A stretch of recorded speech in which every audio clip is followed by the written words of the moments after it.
I talked a lot about myself, but I'm curious, How would your machine learning algorithm would know better than I do? how do you really help people achieve habits? I think it's a really great topic to discuss.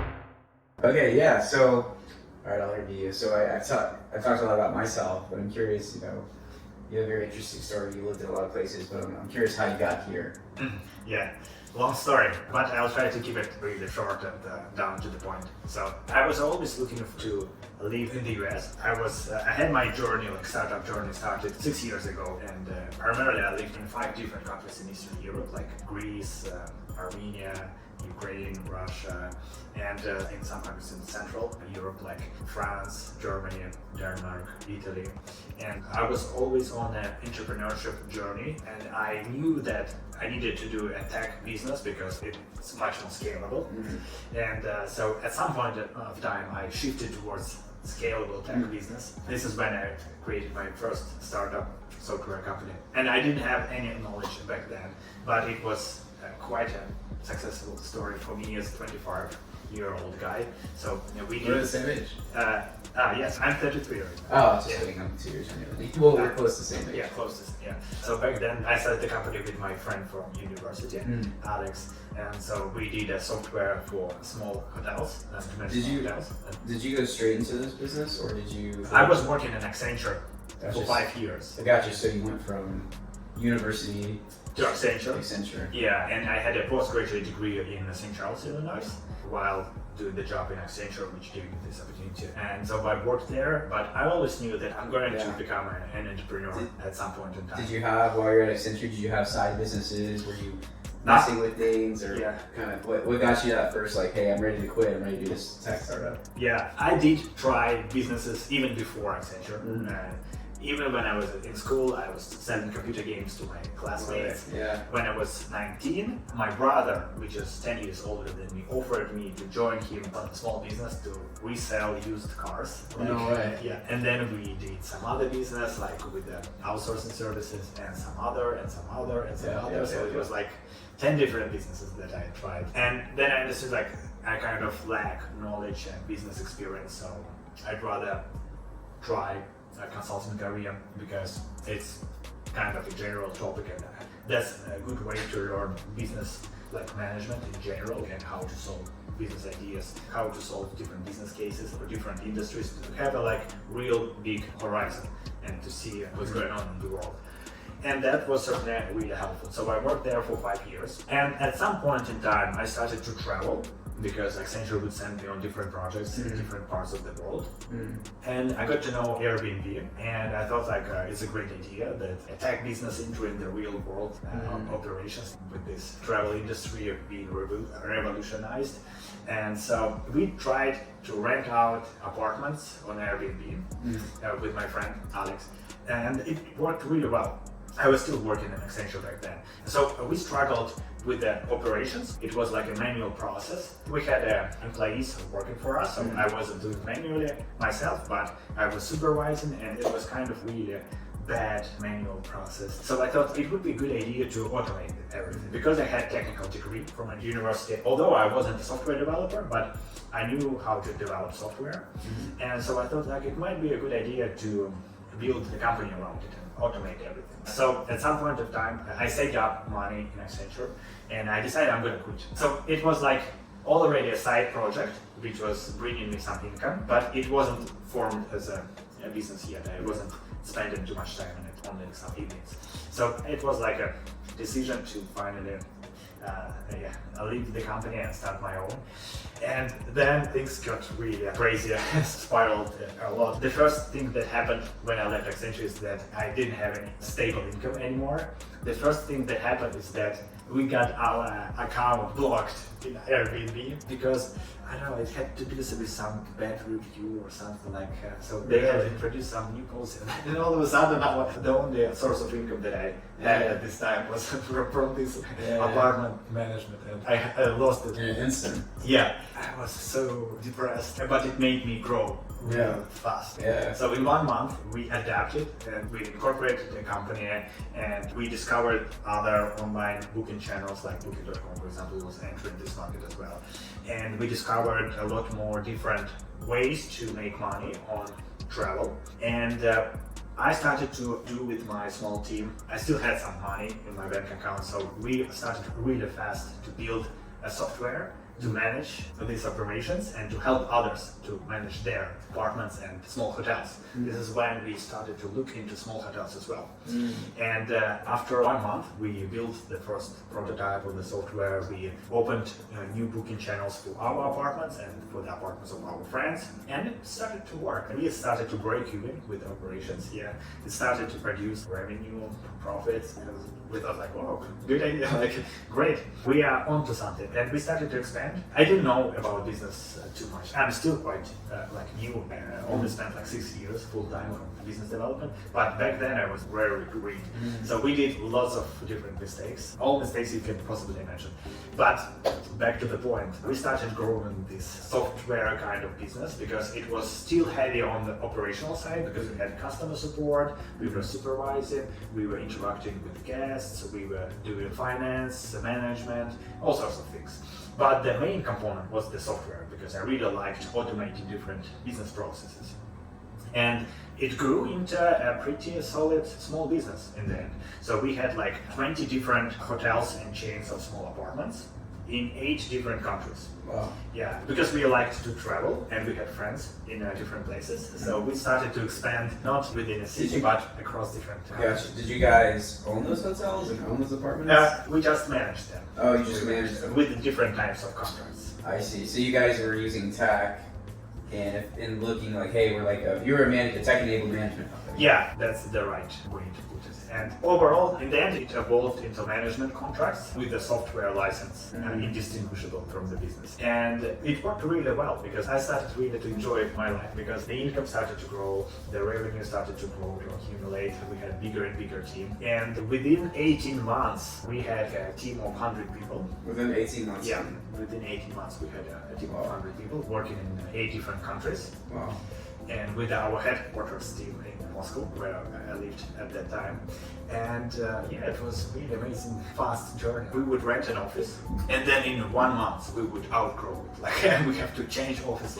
So at some point we rented 30,000 square foot office at one point, because with the pace that we were expanding, I wanted to go like one step further. Yeah. But that was too risky, unfortunately. Yeah, we were too ambitious in our journey, and I didn't know how to build a software company. I didn't know how SaaS business and like differences between different kinds of businesses. So we kind of mixed everything together, and it didn't work well.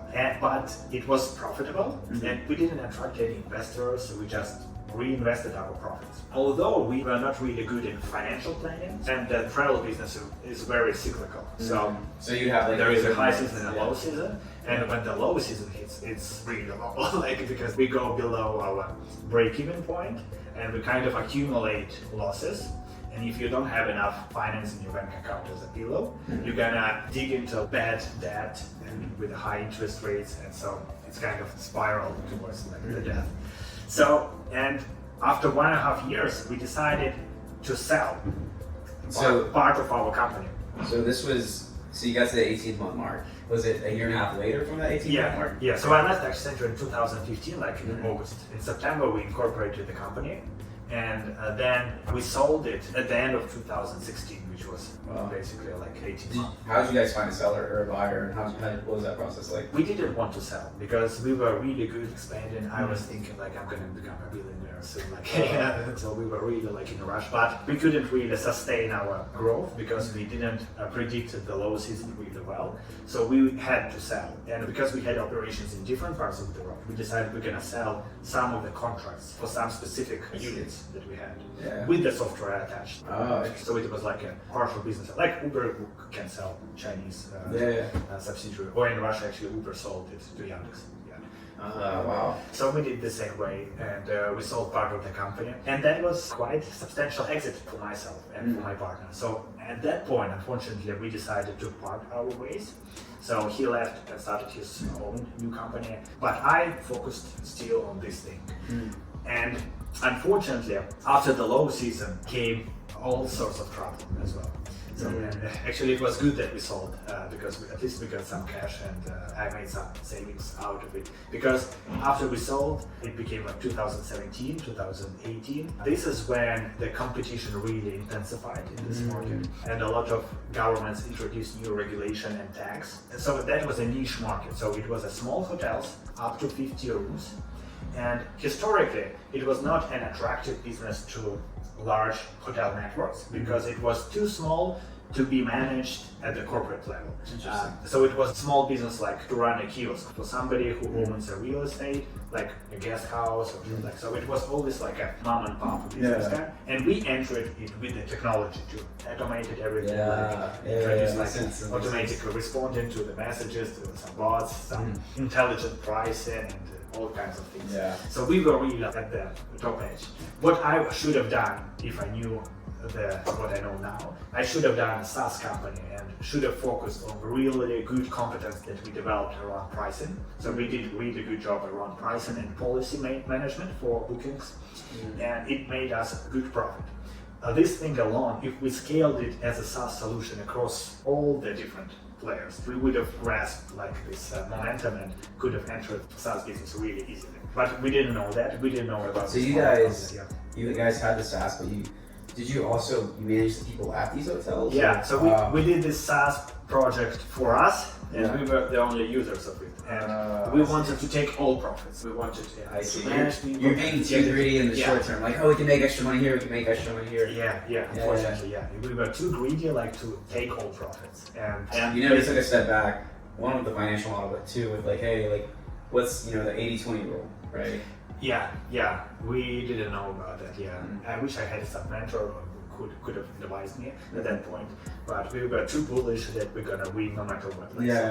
And the market turned. So in some countries, so we had these operations in 8 different countries. One country we sold, we made that profit, we exited, but the other countries we are still going. And these countries started to experience different kind of problems: competition, new tax for these specific small hotels, because in Greece, for example, there was no VAT and in Cyprus for small hotels. It was kind of treated like an apartment, right? And some countries, like in Thailand, they started to ban Airbnbs and vacation rentals in condominiums, to ban it altogether. In France, they did the same thing. And so in some areas, we had to close down completely. And so my partner already exited, and he went building another business, and I was on my own. And it was stressful as well. So, and especially because things started to deteriorate. And that was a good, big learning for me. And in the end, I changed a business model and started doing the lease management instead of travel. And it did that was my key rank project. And so when I converted it to this lease management, I also did the software around automating this lease management process. And it worked really well, and there was a competitor called Blue Ground in Greece, and we would they were the same kind of guys that we were like with Alex. They were a little bit older, and I was former Accenture, he was former McKinsey, and this guy, we went to the same coffee shops, ate in the same lunch, and their company was Blue Ground, and so the Greece market started to experience slowdown and the downfall. So they decided they're gonna leave the country, and I decided I'm gonna go back to Russia at that point. But they raised capital and went to New York, and they started to expand here in New York. And now, so they did the same thing that we did, like lease management, mid-term lease management. So what kind of leases were these? So it means like you rent an apartment for 1 year or 2 years, and it's usually unfurnished. But there was a growing demand for furnished apartments and for a shorter period. So it's not travel, it's not for 1 week, but it's not also for 1 year. So it's a weekly rental or monthly rental for periods between 1 month and 1 year for furnished full service apartments. So that was their thesis and my thesis. And now Blue Ground is a $1 billion company. But back then it was not clear. But I watched them, at least they were not interested in me. But I watched them publishing articles how they got funded 200K at first, then 1 million, then 10 millions, then 50 millions, then 100 millions, yeah, then more and more. I'm like, oh, what the fuck is going on? You saw that. You saw Yeah, the whole journey. And you were at the same spot. Yeah, this is where I started to understand that probably I don't know everything. Like I should be like more down to earth and to start to grow like myself, to learn new things, to expand, and not to be as greedy as I was when I wanted to grasp all profits I could. So I started to really develop my understanding. So, and I had this key rent project. We got seed funding, key rent. What is that? Key rent. So it's like just key to rent, key rent. Are you rent keyed or what was it? No, it was like around automating how the lease process was happening. Oh, gotcha. Yeah, and we iterated a lot. We tried different ideas. We tried different projects. So in this project, my other friend joined me, Alex. Another Alex, yeah. So we also started in university, and so we did a lot of different iterations around it. But we couldn't grasp a successful path here. And then this business turned into like a small business again, but it still makes me profit even until now. Like really? I still have my profits come from it, like a passive income. What happened to the investors? Did you pay them out? Yeah, there was one guy, and he just got uninterested at some point. It was too small an investment for him even to consider, like, and so he just left. Yeah, and my partner also, Alex, he just got really, he didn't see any prospects, and so he left and started his own marketing agency and dropshipping business at the end, which is his do now. Yeah, and I converted into a small business at that point and started to generate just income to sustain my living and to try new ideas. And so that was like 2018, 2019 when I started exploring new opportunities. And I was into the real estate market, so I knew how everything works. And I started working on an idea to make market valuation, to analyze market values for properties, for residential real estate, how to estimate. And I found a way to gather the data from the market, from different resources, and to track how the different listings go into the market and comes off. And I found ways to understand which units are being sold for what amount of money. And from that data, I was able to build a small neural network that kind of used different ways to measure different price factors, how the prices were impacted by different factors. And I built this model that would predict the market value for a particular property. So whenever an apartment goes on sale, I know what the true market value is for it. And I tried to go around and sell this service, but turned out that nobody trusted algorithm like this because it's too much of a risk to trust an unknown algorithm. It's like I know. It's like I know better because there's things that you can't put in here. Like I know this neighborhood differently. Yeah. How would you know that? How would your machine learning algorithm would know better than I do? But if I don't know, you don't know either. So I thought, no, I know. Let me try. So I took my money and I started buying one apartment at a time. That was still in Moscow. So I would literally go with my money with algorithm. I was my own user. I would buy an apartment and sell it at market price. At market price, 5% more. That was my spread. Yeah, and so I did it 4 times, and it worked. So I proved it to myself. That was in MVP for me. Yeah. Although it took 1.5 years to do that because it's takes time. Buy an apartment to sell it, and you need to have legal procedures and so forth. Yeah, but I proved to myself and to my potential investor that it's a workable solution. Then I attracted $1.5 million funding for this project. Yeah. And it's still going up until now. And it's doing a good job. We build the product, we profit product, and we buy apartments and sell them at a profit. Yeah. No way. Yeah. Unfortunately, because that was startup in Russia, there was this situation with the war and all the markets went down and the real estate went down, and investors originally promised to fund 15 million, and they were able only to invest 1.5 before the war, and then the war started and we just got the whole deal cancelled. And I decided to leave the country. Wow. Yeah, that was not the place that I was looking to live anymore. So you were living in Moscow up until this point? So I was living in Moscow up until this year, before the situation got really out of control. That's crazy. Yeah, so I led the company, so I'm not in operations anymore. I sometimes check in with my guys and see how they're doing, like, and they're still developing the product and have some operations there, but I'm not part of it. And that was my journey with the startups. And yeah, and then I came to the US because I really wanted to come to the US for a long time. Again, I started here, but I wanted to come and do business here. And I came here and started new projects.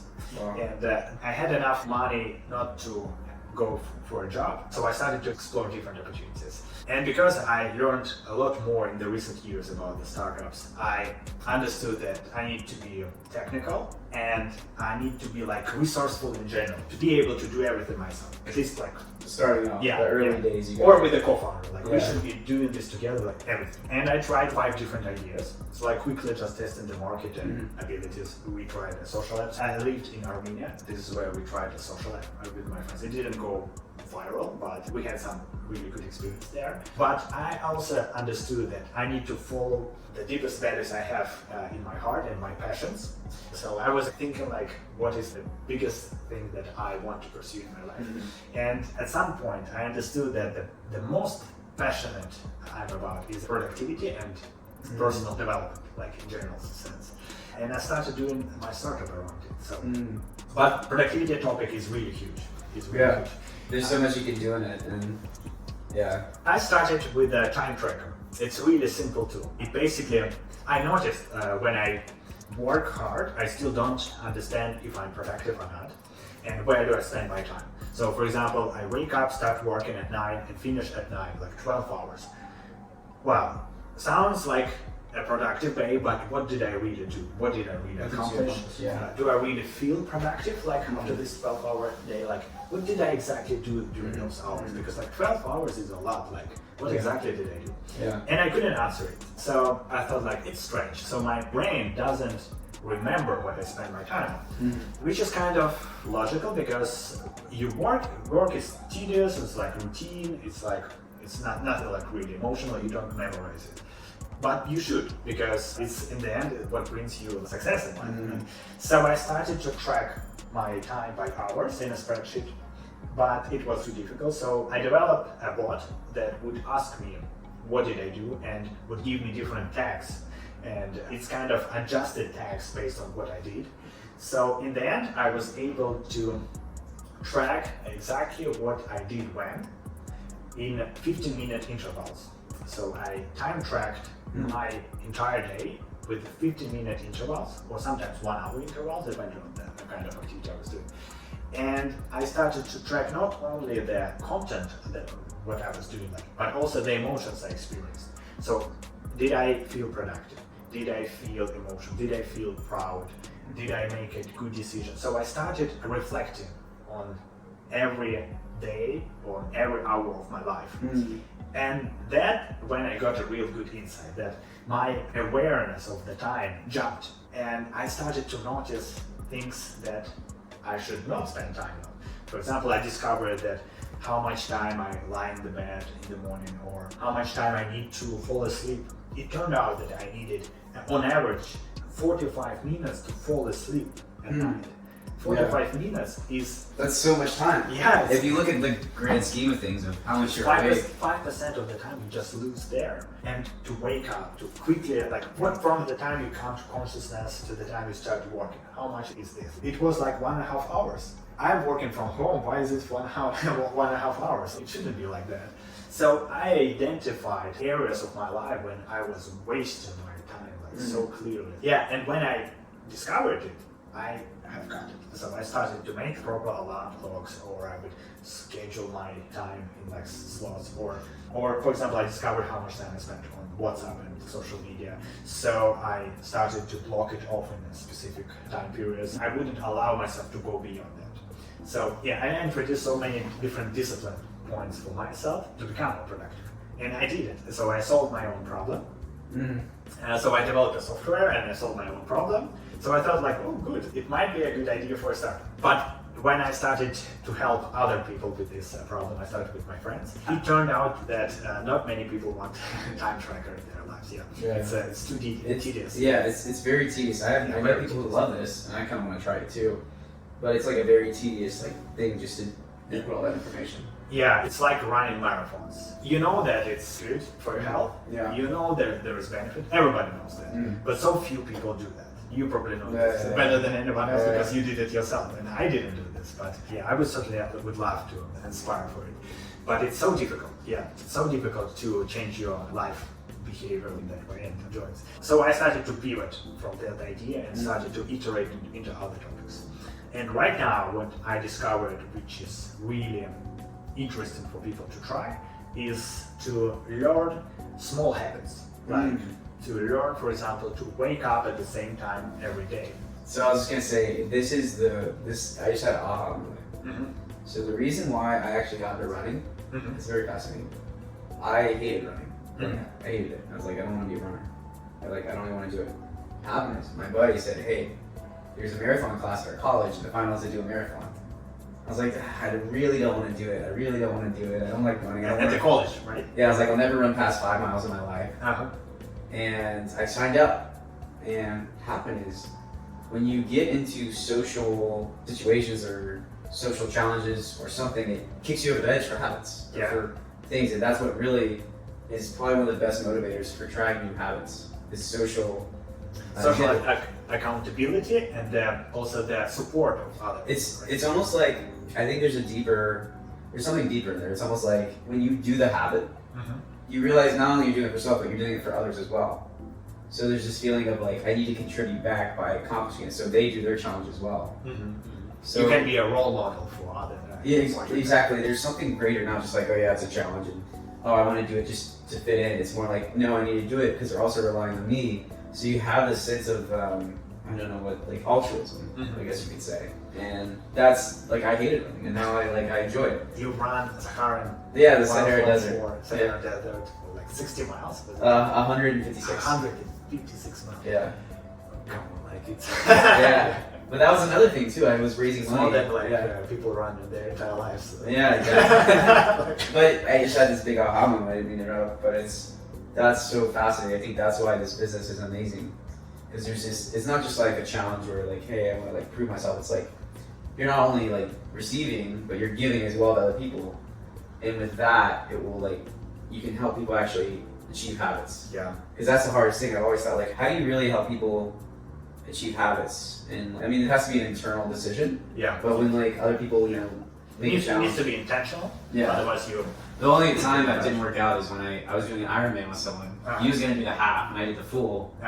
And we trained and stuff. And he didn't get a train. He paid, and we were supposed to go together, and then he just backed out at the last second. Yeah. You also need to have the right amount of participants committed enough. Yeah. But it should be more than 50%, so they can outbalance the ones who kind of backing out. So you need to have the critical portion of the active people, participants, to really push it forward, so everybody can enjoy it. Like the educational system is really good at it. Like this is what we do in college and universities, in school. We always like kind of compete and like do group exercises. We learn together. We do sports together. It's running really great. It's already here.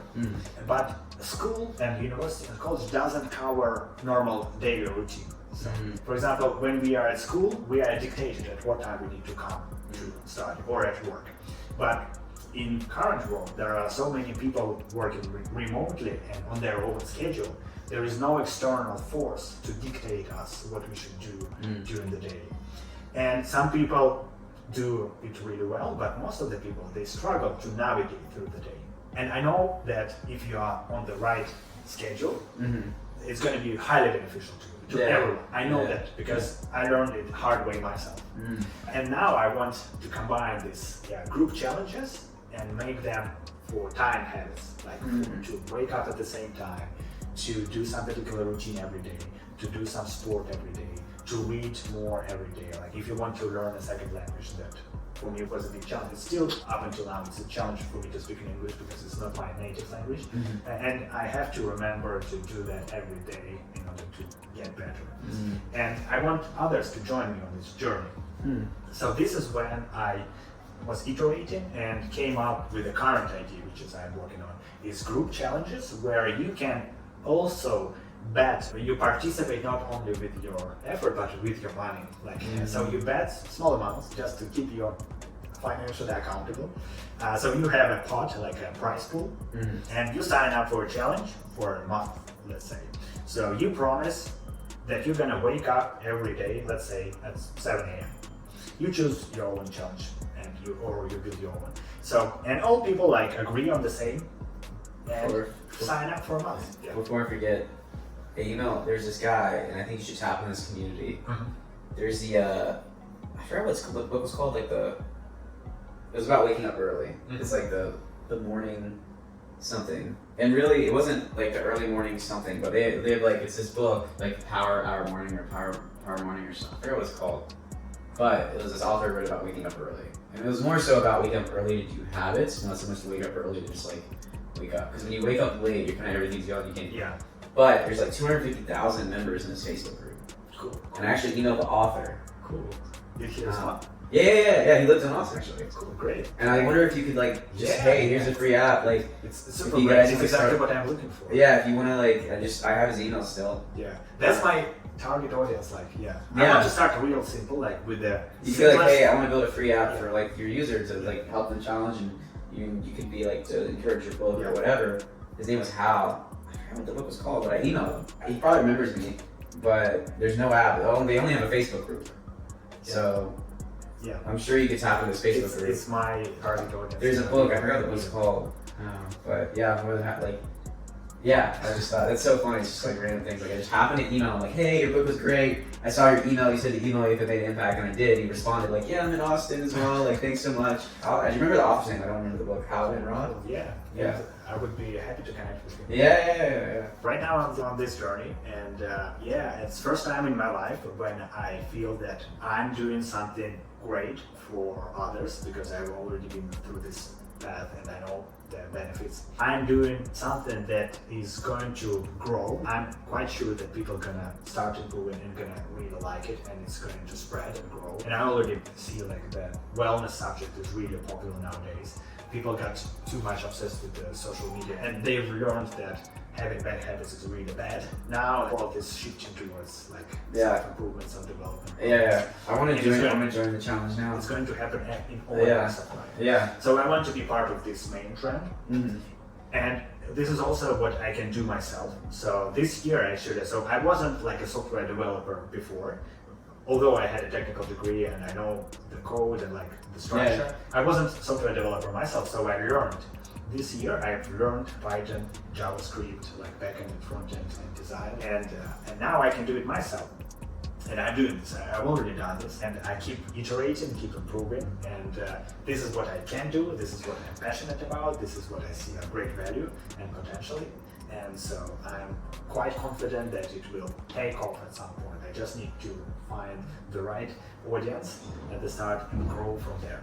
Yeah, maybe it's like the one use case you're using yourself is just waking up early. Perfect niche use case is just checking in, a little checking. Like that could be your simplest. Just like, hey, I check in out at this time. That's it. Just hey, I woke up early, and then you can ding people. You didn't wake up early. That's like your first good use case. We already started. So we are in the hack house right now. There are 15 of us here, and we already started it with Zamira. One of the other girls in our life. I'm down to create another one as well. Cool. Less than 30 minutes of YouTube a day. Little videos, less than 30 minutes of videos a day. I mean, let's start with the more simpler. What was my main insight about habits is that you need to make baby steps at the beginning. You should not look for somebody who is like an athlete and build your path like towards the same chicken on the egg. It's too high objective. Chicken on the egg.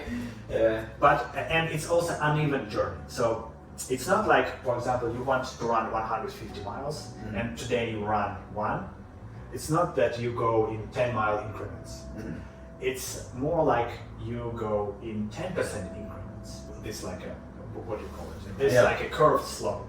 So you start with baby steps. You increase whatever the baseline. You should increase it by 10%, not by absolute points. So if you struggle to sleep right now and your schedule varies a lot, better to shrink these fluctuations by 10% and then improving by 10%, improving by 10%, and then you really start to hitting good numbers. And that's where you both have the habit and you don't struggle as much anymore.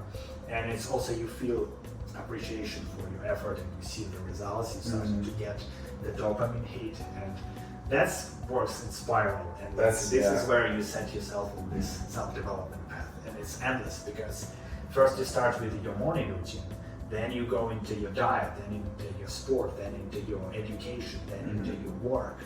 It goes all over the places. There is no single thing on earth that you can do better. Even in your personal relationships, in your fun activities, in your hobbies, reading a book, like learning a new language, just anything, cooking, whatever. You can do everything better. You just need to set yourself on this path. Yeah, definitely. So I'm quite passionate about it, I'm bullish.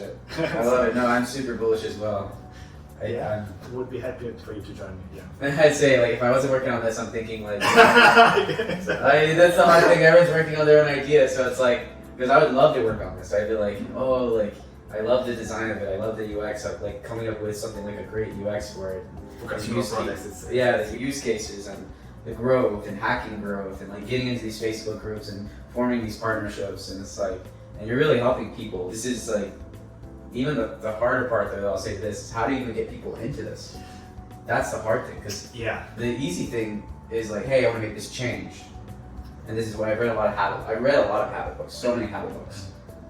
And I feel like I sound the trumpet there. I've done all this, so many. But how do you get people in that right mindset of like, I'm making a decision to join this group? Yeah, they should have some awareness. And some vision. Because you're already there. There's processes in building a habit. The first one is actually the realization. I'm gonna start with the ones who already know. I would start with the easiest. Then I would try to change someone, even for the better, even if you know this. It's not a hard way.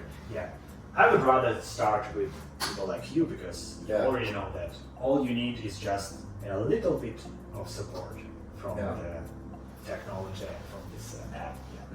And it's. I think it's a really great topic to discover. I think it is. I think it's amazing. Thank you. Thank you very much. We should say like thanks. Thanks guys, everyone for listening. Hope you enjoyed. Please share your stories in the comments below. Like ask some of the questions. Maybe there are some habits that you struggle with. Write them down below. We're gonna bring it into the next discussion. Or we can interview you, or you can ask a question and we can raise it during our next topics, like next conversations. And make sure you like and subscribe for more great tips. Hey, bye. All right, see ya.